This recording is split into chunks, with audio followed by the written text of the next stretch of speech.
The last few years have been pretty wild in the console space. If you look outside of the big three console manufacturers, you're going to start to see some pretty strange and some pretty cool stuff. Lots of really powerful handhelds, small handhelds that are like mini Steam Decks, PCs that look like consoles. Valve is even making new hardware for the first time in a long while, and whatever the hell Xbox is doing these days. It's gotten progressively weirder, in some ways cooler, but in a lot of ways, a lot more saturated. There's some really cool things happening this year and some cool things on the horizon, things that we already know about, but there's also things that we can predict based on current market trends and whatever we know about. I think we have a pretty good idea of what's going to be happening in 2026. And of course, market conditions, which are making everything just so much weirder, making everything a lot more expensive. AI is making the chips for these devices really scarce. NVIDIA doesn't even want to sell us chips anymore. They only want to sell the chips to data centers. So, Gus, I guess, right? Despite all that, there's still stuff that was slated for this year that already had the ball rolling and they can't kill that momentum, right? Steam machines, there's a lot that I want to talk about there. Even the VR headset. I'm not a VR guy, but this thing has me really excited because it's ARM-based. And you know what else is ARM-based? Android handheld. Just pretend like this is an Android handheld. There's a lot of stuff that was either supposed to come out last year or that I just haven't gotten yet. Like the MCon. Where's my MCon? This is probably the most anticipated product of the past year. I keep getting questions about this. Every time I live stream, I'm asked if I'll be reviewing the MCon. It's a cool slide-out controller for your phone. It seems super satisfying. And given how good iPhone gaming and iPhone emulation has been getting, I do understand why people are excited for this. I absolutely will be reviewing this whenever it comes in. I pre-ordered it, so I'm getting a retail unit. It seems like other reviewers have gotten review units, so it's at least functional. But it also seems like they've run into some manufacturing snags. It looks like, according to them, over 65% of their orders have already shipped to backers. So that's nice. They've just hit a little snag as of now. I had to look up my order because I don't remember where I pre-ordered it. Apparently it's on Kickstarter, Indiegogo, and their own website where you can pre-order it. And this post was of yesterday. It seems like they are at CES and they're already showing off prototypes for 2 new models. We have an MCon Slim and an MCon Lite, and they're claiming that these prototypes did not delay orders by a single second. Okay, I want to believe you, but it is not a good look. Other companies have caught on to the popularity of MCon and decided to get their slice of the pie too. We have here GameSir releasing their Pocket Taco. That is kind of an awesome name. This looks pretty cool for emulation via Delta because the screen will be on top.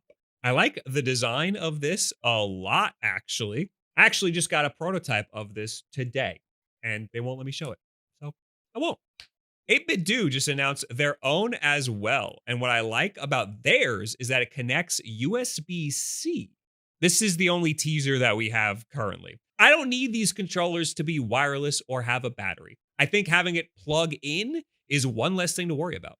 My concern here is that it looks like it doesn't flip onto the back of the phone. It has a hinge that doesn't look like it can go all the way back for some reason. It would be nice if this could flip backwards so that it could be tucked away, but it looks like it would kind of hang out. The goal of a mobile game controller is to be super compact so that you would actually want to take it with you. The MCon looks kind of big still. If I'm going to be carrying around all that, I would probably opt to just have a handheld in my pocket instead, you know?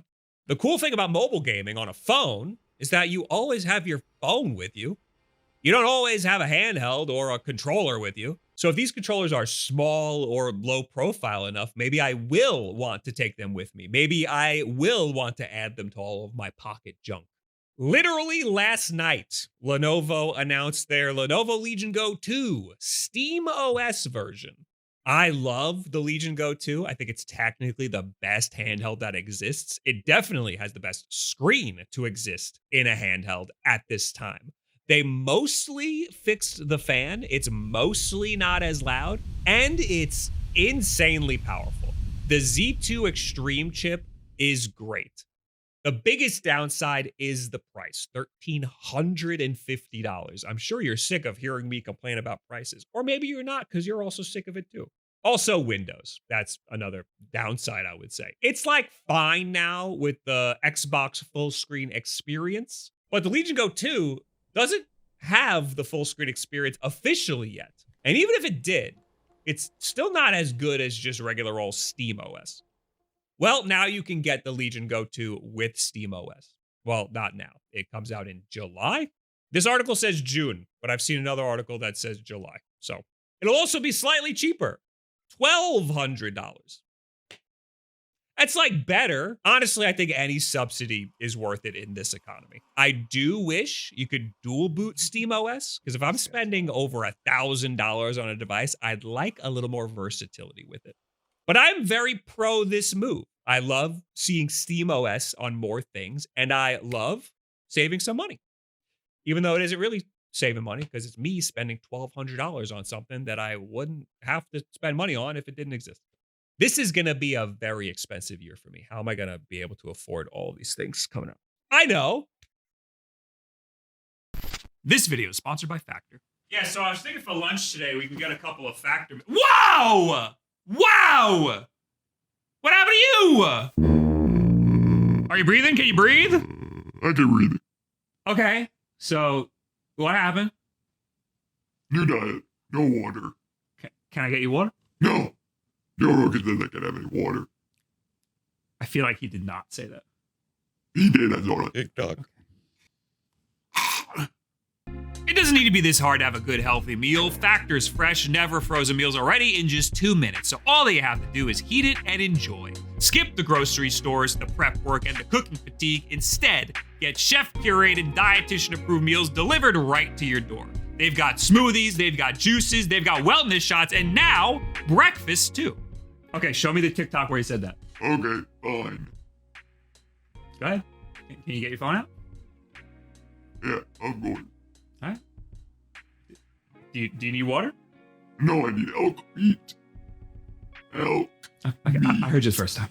You can just pop it in the microwave if you're in a hurry. Sometimes I forget to eat, so having Factor just in the fridge and ready to go has kept me a little bit healthier. And you can try it for yourself by going to the link in the description below, or go to factor75.com and use code YAHUNGRY FB50 to get 50% off plus free breakfast for a year now. That's YAHUNGRY FB50 at factor75.com for free breakfast for a year and 50% off. How you doing there now, bud? You better? Wow. I had this Factor and I feel so much better. You get this delivered to you? Yeah, of course. It's great. I gotta stop with this elk. How do you get elk? Compound bow? I don't have the heart to do it anymore. It sucks. All right. Steam Machine. This is the thing that you really want to talk about. I'm very excited for this. I think the success of the Steam Deck could easily translate to a great console or home PC-like experience. I think most people see this and just assume it'll be a great living room PC. And that's probably true. That's what I'm most excited to use this for. But it's also just a computer. And with more people adopting Linux, this might just be a great, cheap desktop computer that people will pick up and just use like a desktop computer. I would love to assume that these are going to be relatively inexpensive. The hardware isn't anything crazy in there. The Fox has a pretty good video where he basically builds his own Steam machine. And honestly, it's really not looking like it's running all that great. I mean, for what it is, I'm sure it'll be fine. I'm sure games will be a lot more optimized too when they actually come out for this thing. Just like how the Steam Deck had games that were more optimized specifically for its lower power. So I'm going to assume that real world gameplay will be different. Also, just don't expect to be playing games at 4K 60 or a 120 on this thing. Probably expect to get games at 1440p or 1080p, and maybe a nice smooth 60.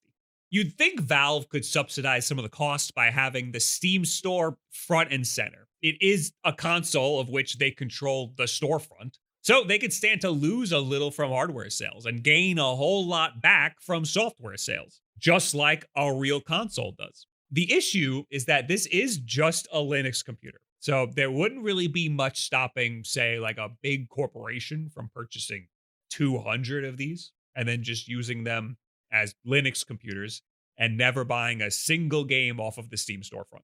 I guess the positive in Valve's case in that scenario would be they just sold 200 Steam machines. So that just the sheer quantity might be able to be worth some of the subsidy there. Or maybe just having Steam as the official front page, the storefront, is worth the potential loss that they have there. I don't know. I'm sure they have it all figured out. Some people are saying this thing might cost upwards of $1,000. I think that is ridiculous. I'm taking a hard stance at $550 for the cheap model. That's what I'm saying. That's what I'm throwing out there. Although the RAM shortages have gotten worse. That might get us up to around $600. This is for the cheap version that I'm talking about. I really hope that it's not any more than that. This is something that could easily kick Xbox out of the living room. Xbox is thinking about making their next console basically just a living room PC. And this is Valve kind of beating them to market. Valve is also releasing the Steam Frame VR headset. I'm not a huge VR guy. I do love that this looks nice and light, that it seems to work wirelessly with the Steam machine, and also you can just run games off of it natively, which is my favorite feature of the MetaQuest. Except the MetaQuest can't play Steam games natively. Having my Steam library on the headset sounds sick as hell. Maybe I'll finally play Half-Life Alyx. But that's not even what has me jazzed about the Steam Frame. What has me jazzed is that this has a Snapdragon processor in it. It's ARM-based. It's probably still Linux, but this is the same architecture that we see in Android devices. I was doing my Steam recap the other day, and it said I played a lot of VR games. No, I didn't. What I did do is play a lot of Steam games on Android. See, it even shows a little VR headset, and these are all the games that I was testing on my AYANEO 2 Mini and my Retroid Pocket 5. I played these using GameHub and GameNative to access my Steam library. So playing Steam games on an Android device through GameNative or GameHub is using a similar translation layer that this VR headset is going to be using. I mean, probably if they're already counting it in the Steam recap, it must be using a similar thing. And isn't that sick as hell? That means when this headset comes out, there's a lot more potential for Steam on Android. I do think the Steam Frame will bring about advancements in Steam games for Android. I think it's also possible we see some sort of official support or a more official translation layer for ARM that's more publicly available. It's even possible that we get some sort of official SteamOS for ARM in the similar way that we have SteamOS publicly available right now. Or if you want to get even more conspiratorial, what about a Steam Deck Mini? Why not just go all in on one of these tiny little ARM-based handhelds with an official translation layer? It seems to be working great, and they're already doing it for the headset. Why not make a small, inexpensive little guy for Steam games? That would be so sick.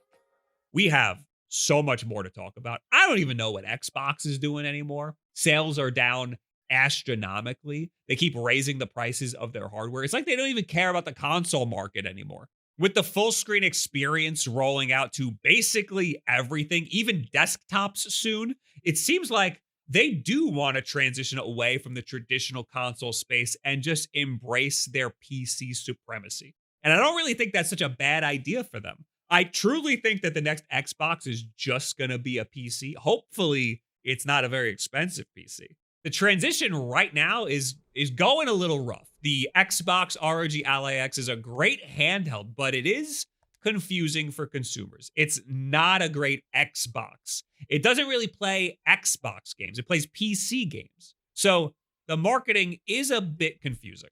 It's also $1,000 for the good one, which is going to be very off-putting for a lot of people. And $600 for the cheap one is still a lot. And then on top of that, it's only going to be playing PC games. It's not going to play Xbox games, even though it's called an Xbox. I'd imagine that when the next Xbox comes out, it'll be more PC-like and they'll have things set up a little better where maybe it can play your Xbox console games from previous generations. I heard a rumor that they are working with the Xenia developers, the guys who made the Xbox 360 emulator for the PC. So that emulator works amazing. I have a video on that and I loved every second of it. If they nail down that transition, I think that Xbox has a chance to stay relevant. There's just a lot that they're going to need to smooth out for general consumers. They're going to be concerned that their Xbox games that they already own aren't going to work on the new cool thing, the new cool Xbox. Also, it's going to be really confusing if you get an Xbox and you can't play Xbox games on it. Am I buying a console or am I buying a computer? I don't understand. Tell me, is this good, Mr. Guy at GameStop? Is this going to work? Also, what does this mean for Grand Theft Auto 6? That's a game that's only coming out on Xbox Series X and PlayStation 5. There is no PC version. But if the next Xbox is just a PC and it can play Xbox games too, can I play Grand Theft Auto 6 on a PC that is an Xbox? Do you understand what I'm saying? It's going to be weird. I can't imagine Rockstar would allow that. I wouldn't even expect a new Xbox console to come out until 2027, probably. So hold your horses on that. This year, Xbox is going to have a lot of games coming out. Last year, they had like not a lot. This year, they have a bunch slated. Hopefully, there's some good ones. I think people are mostly going to be playing those games on PC. And I think that we're going to continue to see this console to PC translation get weirder and weirder, and hopefully it'll eventually smooth out and be all nice and neat. 2027 is also rumored to have a PlayStation 6 launch, and with it, a PlayStation 6 handheld. Hopefully it's not going to look like this. It's Sony, so it has potential to be uglier than this. I don't see a handheld and a home console both launching in the same year, but anything's possible. We know about this because devs have access to a low power mode on the PlayStation 5. Also, a lot of Sony games are coming out on PC these days, so I think they're seeing the value of having their games run on lower powered hardware. So there's potential for this. I just don't see it happening anytime soon. It's probably going to be a while till they have some sort of handheld that can play AAA games natively. Maybe, here's what I'd like to see this year from Sony. How about some dark plates for the PlayStation 5 Pro? It's the only white console in my living room. Where the hell are the dark plates? Retroid is releasing the Retroid Pocket 6 any minute now. They make powerful budget-ish Android-based emulation handhelds, which are now more than emulation handhelds thanks to all of the Steam games you can get on there. The Retroid Pocket 5 came out about a year ago. It's been my go-to recommendation because the price to performance ratio is a bit crazy.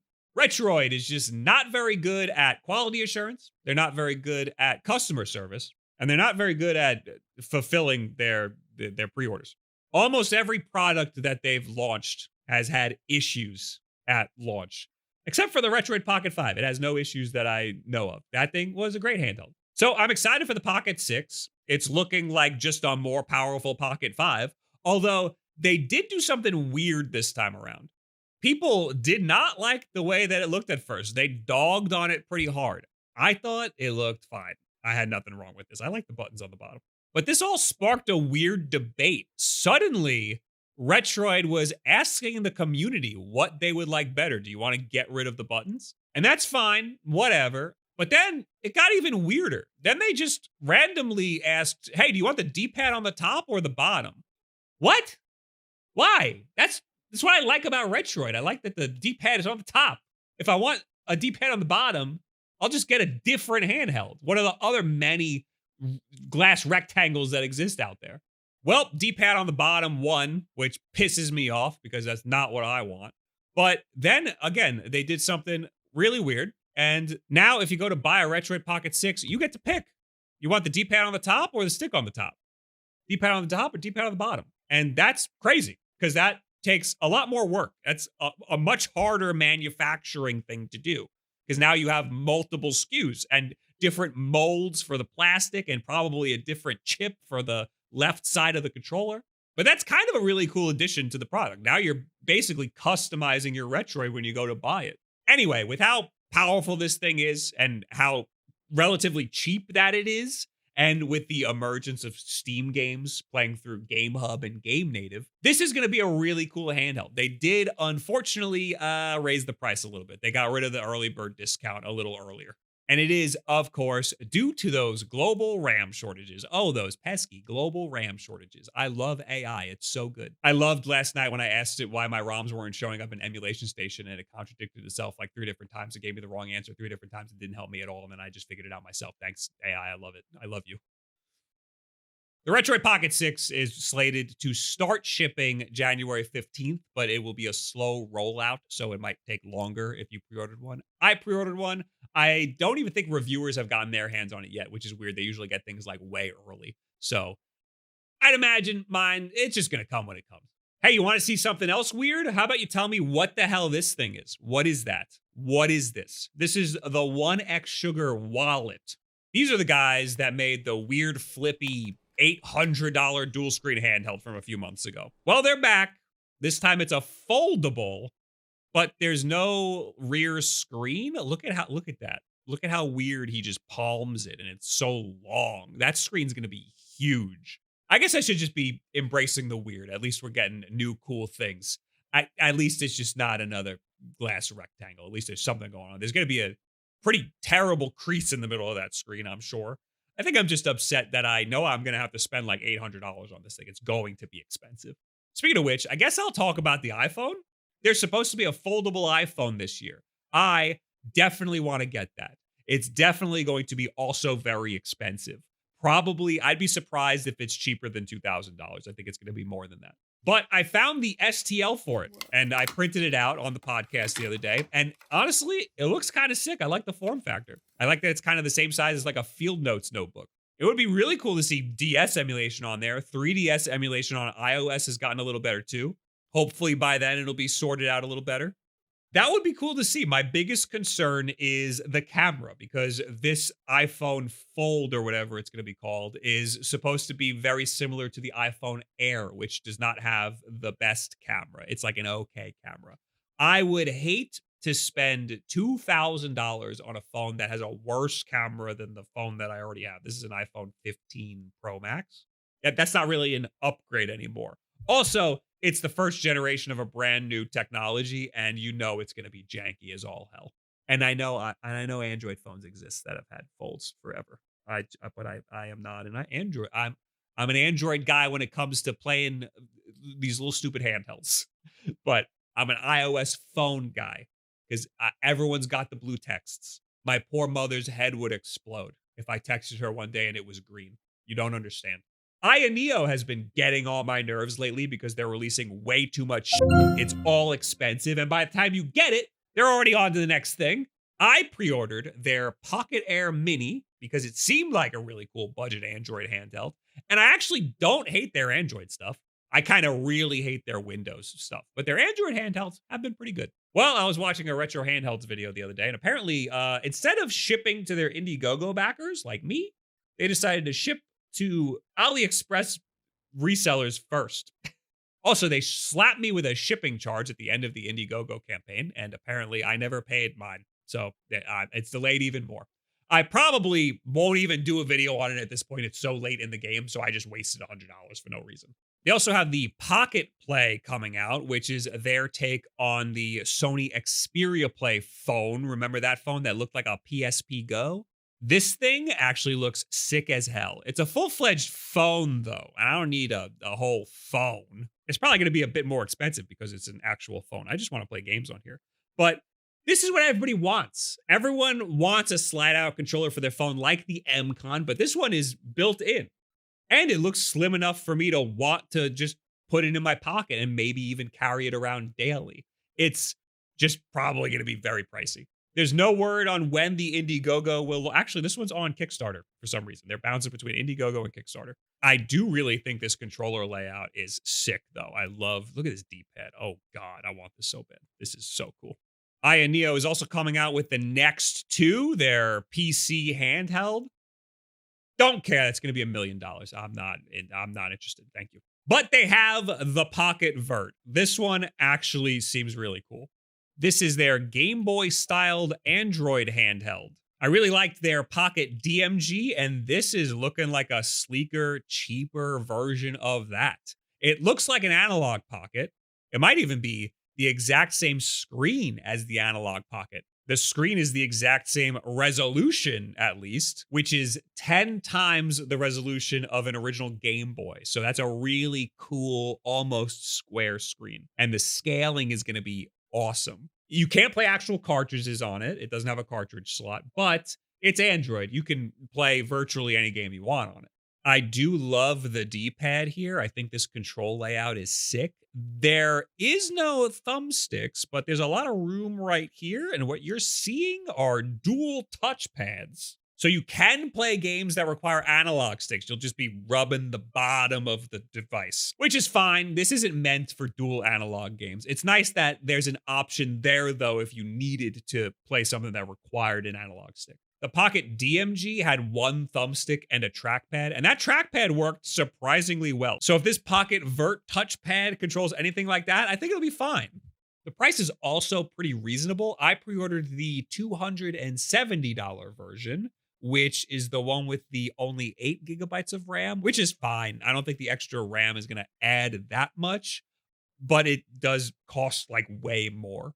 The Pocket DMG was a lot more money than this. So I'm actually excited for this one. Hopefully, AYANEO delivers on everything that they have in the pipeline. Hopefully, they can get their crowdfunding fulfillment sorted out too, please. Hopefully, these things don't ship to reviewers and then 4 months later ship to people who pre-ordered it.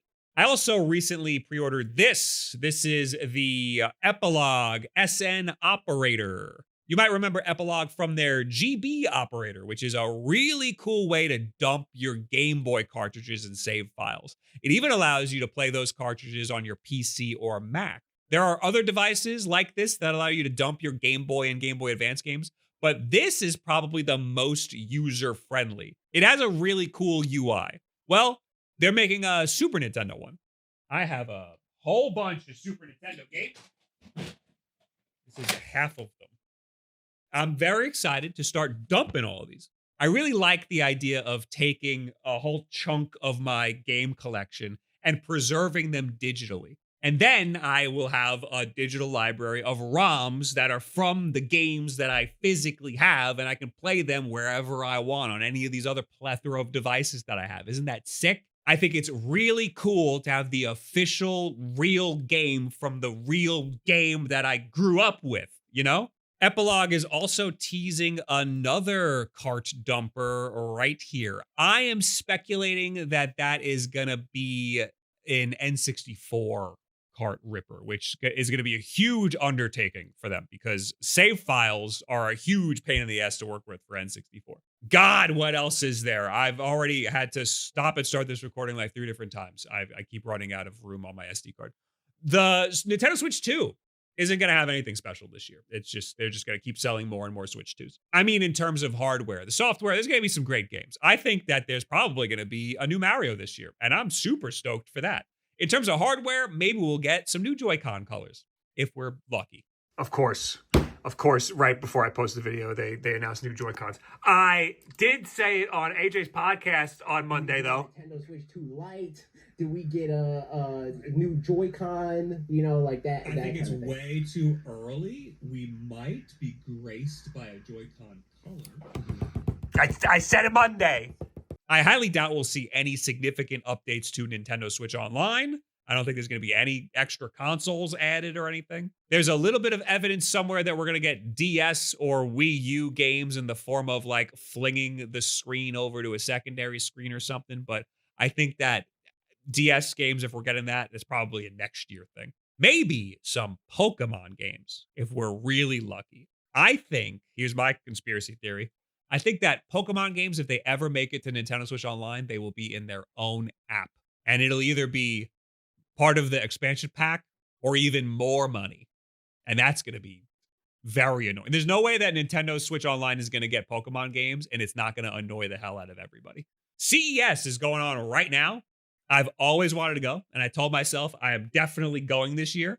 And then I was violently ill for most of December. Honestly, there hasn't really been much gaming news. I was expecting like a lot more coming out of CES. Last year, there were like a lot of PC handhelds and stuff that were there. I don't know, maybe everyone's seeing that stuff behind closed doors and they're not allowed to report on it yet. Maybe we'll hear more about it very soon. Or maybe these companies are shifting their chip focus away from games and over to AI. Yay. I'm sure there's a lot of news that's happening and there's a lot of stuff that I missed. I tried to parse through everything. I'm always afraid that there's something that's so obvious that people are going to write about in the comments that I should have talked about. What do you guys think? What did I miss? Leave in the comments below. At me on Twitter, any and all this other social media garbage. Thank you for letting me have the app sesh to start off 2026. Also, new to this channel, I made an equipment list of all the equipment we use for these videos, the podcast, and the live streams, because people keep asking me what mic this is. So it's just in a list. It's in a Google Doc. Thank you, Factor, for sponsoring this video. Check them out in the link in the description. Come to a Twitch stream sometime. Thank you to our Patreon supporters that support our podcast. Thank you, everybody. I love you so much. Thank you very much. I gotta go. Thank you. Thank you. Thank you.